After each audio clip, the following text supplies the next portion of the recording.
स्वागत आप सभी का। सुबह की बड़ी खबर आप देख रहे हैं और आपके साथ मैं हूं पुनीत। खबरों की शुरुआत करेंगे बड़ी खबर के साथ।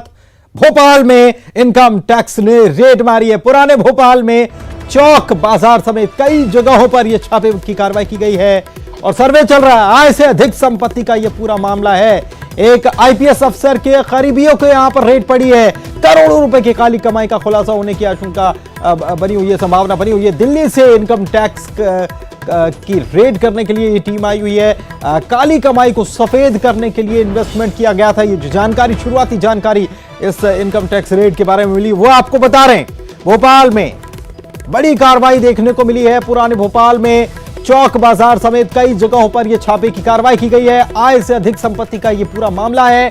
एक आईपीएस अफसर के करीबियों के यहां पर यह रेड पड़ी है और करोड़ों रुपए की काली कमाई का खुलासा होने की संभावना है। दिल्ली से यह इनकम टैक्स की टीम आई हुई है जो कार्रवाई कर रही है। काली कमाई को सफेद करने के लिए इन्वेस्टमेंट किया गया था। ये जो जानकारी निकलकर अभी तक सामने आई बता रहे हैं आप।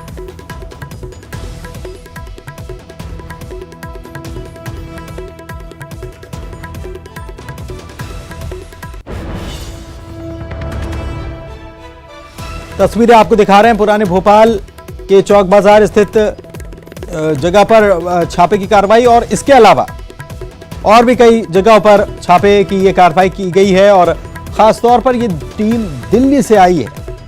आय से अधिक संपत्ति का मामला है और ये टीम दिल्ली से आई है। इससे समझ सकते हैं आप कि कितनी गुप्त तरीके से ये कार्रवाई की गई होगी। दिल्ली से एक खास टीम बनाई गई जो यहां पर इस कार्रवाई को करने के लिए आई है और करोड़ों की काली कमाई का खुलासा हो सकता है, ऐसा कहा जा रहा है।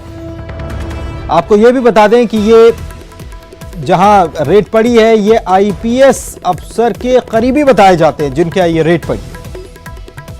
तो इस लिहाज से बड़े गुप्त तरीके से इस कार्रवाई को अंजाम देने के लिए टीम निकल पड़ी और दिल्ली से यह टीम रवाना हुई और काली कमाई का खुलासा हो सकता है और करोड़ों रुपए का काली कमाई का खुलासा हो सकता है, ऐसा माना जा रहा है।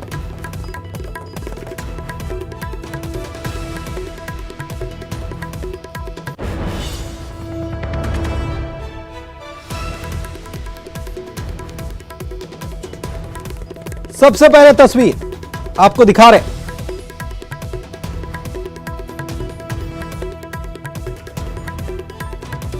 इसकी टीम ने छापेमार कार्रवाई राजधानी भोपाल में की। आप देख सकते हैं चूना भट्टी इलाके में फेथ बिल्डर्स का ये ऑफिस है। इस बिल्डर के यहाँ पर जो ऑफिस है उस पर इनकम टैक्स की टीम पहुंची और लगातार यहाँ पर जांच की जा रही है। जो तमाम दस्तावेज उनको खंगाला जा रहा है। दिल्ली से ये टीम आई थी। बताया जा रहा है कि भोपाल के अलावा कई जगहों पर छापेमार कार्रवाई की गई है। अलग अलग टीमें जो है इस छापेमार कार्रवाई को अंजाम दे रही है और फेथ बिल्डर के अलावा भी राजधानी भोपाल के पुराने शहर में कई जगहों पर ये टीम गई है और लगातार छापेमार कार्रवाई सुबह से जारी है। और बताया जा रहा है कि कई इन्वेस्टमेंट फर्जी तरीके से इस बिल्डर के द्वारा किए गए थे और कई लोग इसमें शामिल है। ये जानकारी भी निकलकर सामने आ रही है और यही कारण है कि लगातार जो जानकारी इनकम टैक्स के द्वारा जुटाई गई थी उसके बाद इस कार्रवाई को अंजाम दिया जा रहा है। इनकम टैक्स के जो अधिकारी हैं वो लगातार इस ऑफिस में पहुंच रहे हैं और यहाँ पर जो सर्चिंग की कार्रवाई है, जो जांच पड़ताल की कार्रवाई है, जो पूछताछ की कार्रवाई है, उसे यहाँ पर अंजाम दिया जा रहा है। बताया जा रहा है करोड़ों की काली कमाई का ये पूरा मामला है। आय से अधिक संपत्ति का मामला है और जो फेथ बिल्डर्स डेवलपर है उसके इस ऑफिस में छापेमार कार्रवाई की गई है और यहाँ पर करोड़ों की काली कमाई का खुलासा हो सकता है। बताया जा रहा है कि कई सफ़ेद पोश और अफसर शाही जो हैं वो अधिकारियों ने यहाँ पे इन्वेस्टमेंट किया था। फर्जी कंपनियां जो हैं उसमें इन्वेस्टमेंट किया था और काली कमाई को सफ़ेद करने की कोशिश यहाँ पर लगातार की जा रही थी। तो फिलहाल करोड़ों की काली कमाई का खुलासा इस पड़ताल के दौरान, इस छापेमार कार्रवाई के दौरान यहाँ पर हो सकता है। और लगातार इनकम टैक्स की टीम भोपाल के कई ठिकानों पर छापेमार कार्रवाई कर रही है। कैमरामैन खिलान सिंह के साथ मनोज राठौर, न्यूज़ 18 भोपाल। मनोज हमारे सहयोगी इस वक्त हमारे साथ लाइव भी जुड़ चुके हैं, उनसे और जानकारी लेते हैं। मनोज, कुल कितने ठिकानों पर यह कार्रवाई चल रही है भोपाल और भोपाल के क्या बाहर भी ठिकानों पर कार्रवाई चल रही है? खासतौर पर दिल्ली से टीम आई, बहुत गुप्त तरीके से यह कार्रवाई की गई ताकि भनक ना लग सके, क्योंकि कई इसमें अफसरशाह जो है उनका भी पैसा लगा हुआ है, ऐसा कहा जा रहा है। जी बिल्कुल, अब तमाम राजनीतिक से जुड़े लोगों के भी नाम सामने निकल कर आ रहे हैं। हालांकि अभी इस बात की पुष्टि नहीं हुई है। कई आईपीएस अफसरों, कई दूसरे अफसरों के भी इन्वेस्टमेंट की बात सामने आ रही है, लेकिन अभी क्योंकि ये प्रारंभिक जांच पड़ताल है, छापेमार कार्रवाई है, इसमें आने वाले समय में कई खुलासे हो सकते हैं। और इस समय चूना भट्टी का जो फेथ बिल्डर का जो ऑफिस है, जो कि मेन ऑफिस पूरे मध्य प्रदेश में कहा जाता है, वहाँ पर इनकम टैक्स की टीम यहाँ पर पहुँची हुई थी। हालांकि जो टीम थी वो पहले बाहर थी, क्योंकि जो लॉक लगा हुआ था इस ऑफिस में वो खोला नहीं गया था। चाबी बुलवाई गई इनकम टैक्स के अधिकारियों के द्वारा। उसके बाद इस लॉक को खोलने के बाद जो तमाम करीब 6 से 7 पुनीत अधिकारी थे इनकम टैक्स के, जो कि अंदर पहुंचे हुए हैं और लगातार जो दस्तावेज हैं, जो फाइल हैं, जो कि इस पूरे फर्म से जुड़ी है, उसकी जांच पड़ताल की जा रही है। हालांकि पहले इनकम टैक्स ने तमाम जो दस्तावेज है उनको जुटाने का काम किया था, उसी के आधार पे ये कार्रवाई की गई। बताया जा रहा है कि जो बिल्डर है उनका नाम राघवेंद्र सिंह तोमर बताया जा रहा है। और इस फर्म की कई सारी ब्रांचेस है। मैं दिखाना चाहूँगा कि आप देख सकते हैं कि ऊपर जो है जो फेथ बिल्डर्स है वो बिल्डर के अलावा भी क्रिकेट क्लब चलाते हैं, उनके होटल्स और रेस्टोरेंट हैं। इसके अलावा दूसरे प्रोडक्ट भी, डेयरी प्रोडक्ट भी वो बनाने का काम करते हैं। इसके अलावा श्री करके एक अलग से एक फर्म उन्होंने बनाई है। तो कई सारी इस बिल्डर की फर्म है। राघवेंद्र सिंह तोमर के बारे में अभी तक पुनीत ये जानकारी निकल के सामने आई है कि राघवेंद्र सिंह तोमर जो हैं एक आईपीएस अधिकारी के साले हैं। हालांकि अभी इस बात की पुष्टि नहीं हो पाई कि वो कौन से आईपीएस अधिकारी हैं, लेकिन ये बात भी सामने निकल कर सामने आई थी कि एक रिटायर्ड आईपीएस अधिकारी हैं जो कि हाल ही में रिटायर्ड हुए थे। उनका भी जो है पैसा इस फर्म में लगा हुआ है, इस कंपनी में लगा हुआ है। सफ़ेद पैसे को, काली कमाई को सफ़ेद करने के लिए पूरा इन्वेस्टमेंट का मामला है, आय से अधिक संपत्ति का मामला है। अब ये तमाम दस्तावेजों की जांच की जा रही है कि आखिरकार कौन कौन से दस्तावेज लीगल हैं, कौन कौन से दस्तावेज अनलीगल हैं। तो ये तमाम तरीके की प्रोसेस है इनकम टैक्स की, जो कि छापेमार कार्रवाई के दौरान जो जांच पड़ताल दस्तावेजों की जा रही है, उसके बाद इसका खुलासा होगा। राजधानी भोपाल के चूना भट्टी में जो ये फर्म का ऑफिस है, जो कि मुख्य ऑफिस कहा जाता है, फेथ बिल्डर्स का ये ऑफिस है, जहाँ से तमाम जो फर्म की दूसरी संस्थाएं उनका संचालन किया जा रहा है, वो उन पर ये कार्रवाई की गई। लेकिन इसके अलावा भी राजधानी भोपाल की ओल्ड सिटी में भी कई दूसरे बिल्डर, कारोबारी, उद्योगपति है, उनके यहाँ पर ये कार्रवाई की बात सामने आ रही है कि इनकम टैक्स की टीम वहाँ पर भी गई है। वहाँ पर भी कई तरीके के इन्वेस्टमेंट की बात सामने आ रही है। तो अब जैसे जैसे ये कार्रवाई आगे बढ़ेगी वैसे वैसे कई बड़े खुलासे होंगे। लेकिन अभी जो सूत्रों ने जो जानकारी दी है उसके अनुसार करोड़ों की काली कमाई का खुलासा हो सकता है, क्योंकि कोरोना के दौरान करोड़ों रुपए का इन्वेस्टमेंट इस फर्म के द्वारा किया गया। हालांकि इसके अलावा भी दूसरी फर्म है, वहाँ पर भी इनकम टैक्स की टीम है, लेकिन अभी पूरी डिटेल आने में थोड़ा समय लगेगा। लेकिन चूना भट्टी के इस ऑफिस में इनकम टैक्स के करीब 6 अधिकारी मौजूद हैं और लगातार यहाँ पर छापे की कार्रवाई की जा रही है, दस्तावेजों को खंगाला जा रहा है। और ये मामला छोटा मामला नहीं है, करोड़ों के इन्वेस्टमेंट का मामला है, काली कमाई को सफ़ेद करने का मामला है, जिसमें कई सफ़ेद पोस्ट के भी नाम सामने आ रहे हैं। लेकिन अभी नामों का खुलासा नहीं हुआ। कई अधिकारियों के नाम भी आ रहा है, रिश्तेदारी बताई जा रही है, करीबी बताई जा रही है, लेकिन अभी भी जो जांच पड़ताल है वो इनकम टैक्स की जारी है। बिल्कुल, जांच पड़ताल जारी है इनकम टैक्स की। और इस बीच मनोज, आपसे ये भी जानना चाहेंगे कि राघवेंद्र तोमर, जिनका ये पूरा फर्म बताई जा रही है, क्या ये भी पहुंच गए हैं वहां पर? क्या इनसे पूछताछ होगी? इनसे कोई जानकारी जुटाई जा रही है क्या? इसके साथ ही आपसे ये भी जानना चाहेंगे कि अफसरों से कोई बात हो पाई क्या? इनकम टैक्स के अधिकारी जो आए उनसे कुछ बात हो पाई क्या? उन्होंने कुछ जानकारी दी है क्या?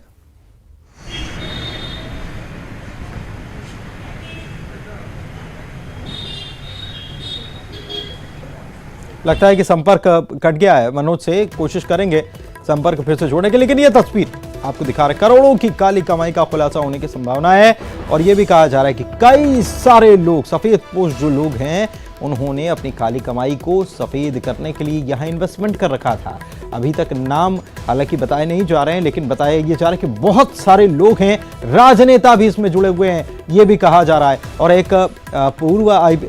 एक आईपीएस अधिकारी के, रिटायर्ड आईपीएस अधिकारी के साले बताए जाते हैं। हालांकि कौन है उनके जीजा, ये अभी तक सामने नहीं आया। लेकिन ये एक बड़ी खबर आपको बता रहे हैं, बड़ी कार्रवाई ये की गई है, वो दिल्ली से ये टीम आई। और चलिए आगे बढ़ते हैं। राजधानी भोपाल में आज से बस सुविधा शुरू होनी थी लेकिन नहीं हो पाई। वजह इसके पीछे यह है क्योंकि टैक्स माफी की जो बात कही गई थी वो अभी सामने नहीं आ पाई, उसका कंफर्मेशन नहीं हो पाया। तो टैक्स माफी नहीं हो रही, टैक्स माफी जब तक नहीं होंगी तब तक बसें नहीं चल पाएंगी। अंतर्राज्यीय बस स्टैंड ISBT पर सभी रूट की बसें खड़ी हुई हैं। टैक्स माफ करने की मांग पर अड़ गए हैं बस ऑपरेटर। सरकार ने कल बसों को पूरी क्षमता से प्रदेश में लागू करने के निर्देश दे दिए थे, लेकिन जब तक टैक्स माफी की बात नहीं आती, टैक्स माफ नहीं होता, तब तक ये बसें नहीं चलेंगी, ये बस ऑपरेटर्स का कहना है।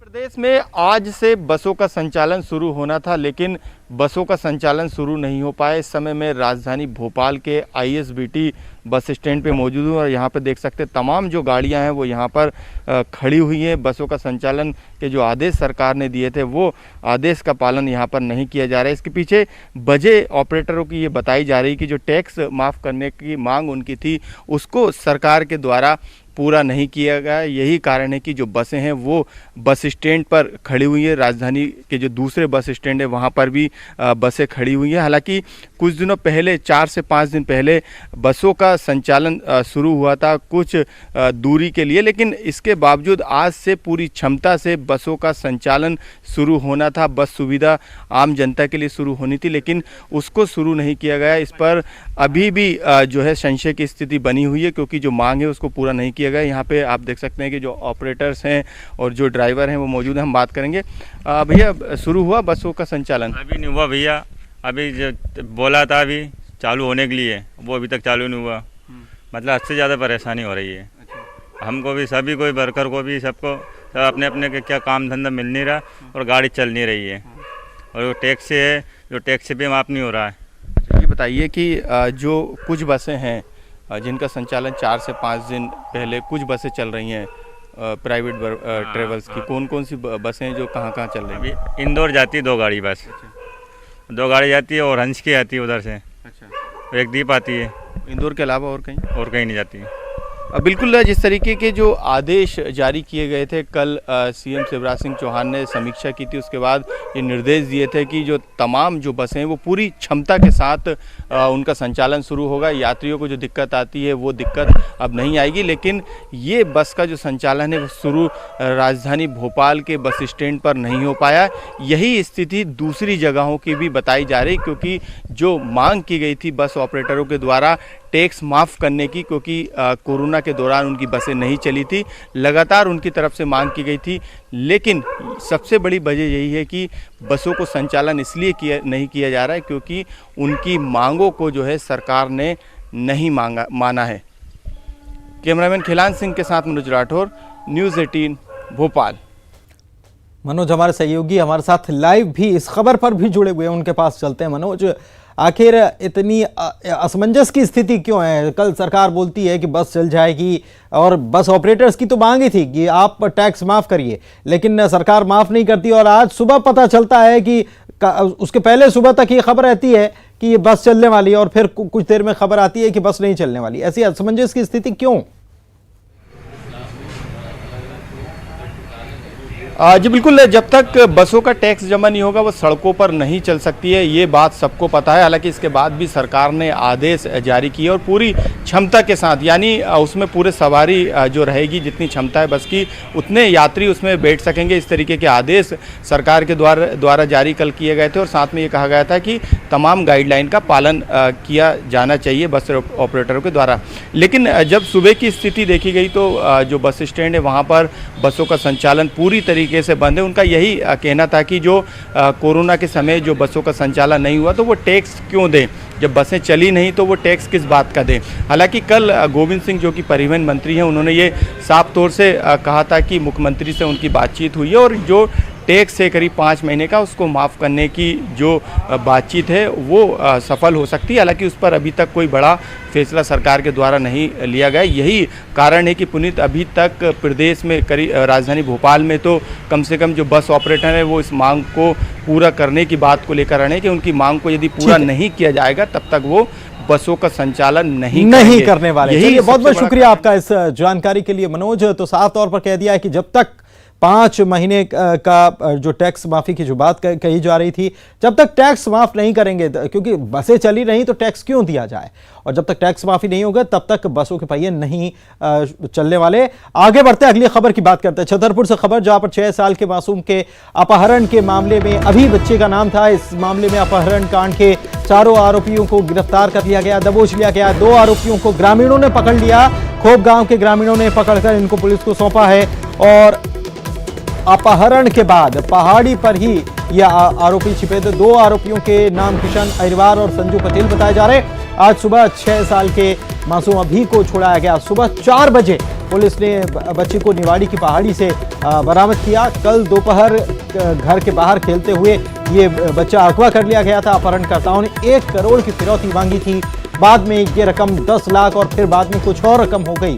तो घर वाले परेशान थे कि 1 करोड़ कभी मांग रहे हैं, कभी 10 लाख मांग रहे हैं, तो ऐसे में बड़ी असमंजस की स्थिति थी। लेकिन बहुत जल्दी पुलिस ने इस मामले का खुलासा कर दिया। सुनील हमारे सहयोगी हमारे साथ जुड़े हुए हैं। सुनील, वाकई में कामयाबी की बात पुलिस के लिए कि पहले बच्चे को सुरक्षित छुड़वाया गया और उसके बाद फिर जो अपराधी हैं उनको भी गिरफ्तार कर लिया गया। जी बिल्कुल, जैसे ही पुलिस को जो है इस अपहरण कांड की सूचना मिली थी, लगातार पुलिस जो है अपहरणकर्ताओं की तलाश में जुट गई थी। वहीं जो रात में जो सागर आईजी हैं अनिल शर्मा, वह भी छतरपुर आ गए थे, और जो अन्य जो थानों की फोर्स थी और जो थाना प्रभारी थे उनको भी बुलाया गया। तो लगातार जो है मासूम की खोज में जो पुलिस रात भर लगी रही, तब कहीं जाकर करीब तड़के सुबह 4 बजे जो नेवारी की पहाड़ी बताई जा रही है, वहां से मासूम को बरामद कर लिया गया। वहीं जो 2 आरोपी है उनको भी गिरफ्तार कर लिया। हालांकि जो 2 आरोपी है वह भी एक तालाब पड़ता है वहीं पर उसके कश्ती में छुपे हुए थे। ग्रामीणों ने लगातार, जो ग्रामीण भी थे उस क्षेत्र के, वह भी अपहरणकर्ता थे उनकी तलाश में लगे हुए थे। जब तड़के सुबह जाकर 2 आरोपी हैं जो वहीं पर जो कश्ती में छिपे हुए थे उनको ग्रामीणों ने पकड़कर पुलिस को सौंप दिया गया। लेकिन कहीं ना कहीं जिस तरीके से पुलिस की लगातार मेहनत कर रही है और जो सकुशल जो मासूम अभी था वह घर लौट आया है, तो कहीं ना कहीं जो परिवार के लोग हैं वह भी पुलिस के लिए धन्यवाद अदा कर रहे हैं। और एक बड़ी घटना जो है साबित हो सकती थी अगर कुछ भी पुलिस द्वारा अगर इस तरीके से तत्काल जो है पूरी मुहिम को लगाया गया, सभी लोग लगे रहे, जिसकी वजह से इस जो घटनाक्रम को आसानी से रोका जा सका, जो मासूम है वह सकुशल घर लौट आया है। जी जी, और ये भी आपसे जानना चाहेंगे कि ये जो चारों आरोपी पकड़ा है, क्या इनका कोई रिकॉर्ड रहा है पहले का आपराधिक रिकॉर्ड? कि पुलिस इस मामले में इनको जो आरोपी है इनको गिरफ्तार करके इनसे पूछताछ में लगी हुई है कि आखिर ये कि कौन आरोपी थे। जो अभी जो 2 आरोपियों को ग्रामीणों ने गिरफ्तार किया है वो संजू पटेल और किशन अहिरवार बताए जा रहे हैं इनके नाम, और जो यहीं के पास के ही जो है गांव के रहने वाले हैं। और एक जो आरोपी है जो अपहरण जो लेके गया था, जो सीसीटीवी में गया था, वह घर के सामने ही एक युवक जो है रहता था, वह कहीं ना कहीं अपहरणकर्ताओं में शामिल था, जिसकी वजह से ये अपहरण जो उसको बहला फुसलाकर उस मासूम को उसके घर से ले गया था। हालांकि पुलिस का ये कहना है कि जो एक और जो आरोपी हो सकता है, 5वां आरोपी, उसकी जो है पूछताछ में लगी हुई है और जितने भी आरोपी हैं उनको गिरफ्तार कर लिया जाएगा। जी पुलिस। चलिए, बहुत बहुत शुक्रिया सुनील आपका इस जानकारी के लिए। और वक्त एक ब्रेक का है, जल्द लौटेंगे। स्वच्छता सर्वेक्षण 2020 के नतीजे घोषित होने वाले हैं और सूत्रों के हवाले से ये खबर है कि सर्वेक्षण में एक बार फिर से इंदौर नंबर 1 बनने जा रहा है और दूसरे नंबर पर सूरत और तीसरे नंबर पर नवी मुंबई रहेगा। प्रधानमंत्री नरेंद्र मोदी दिल्ली में इसकी घोषणा करेंगे। पहली बार महू को कैंटोनमेंट एरिया में पुरस्कार मिलेगा। पिछले सर्वे में 19वें नंबर पर रहे भोपाल की इस बार 7वीं रैंक आने की उम्मीद जताई जा रही है। उधर इंदौर नगर निगम परिषद हॉल में बड़ी स्क्रीन लगाई गई है जिस पर निगम के कर्मचारी अधिकारी 11 बजे स्वच्छता सर्वेक्षण की घोषणा का लाइव प्रसारण देखेंगे। भोपाल में सीएम शिवराज सिंह चौहान के साथ पूर्व मेयर मालिनी गौड़, कलेक्टर मनीष सिंह, आयुक्त प्रतिभा पाल मौजूद रहेंगी। स्वच्छता को लेकर श्रेय लेने की राजनीति भी शुरू हो गई। नगरीय निकाय चुनाव से पहले कांग्रेस और बीजेपी स्वच्छता को लेकर आमने सामने हैं। दोनों पार्टियां अपनी अपनी सरकार की योजनाओं का हवाला देकर इंदौर को नंबर 1 बनाने का दावा कर रही हैं।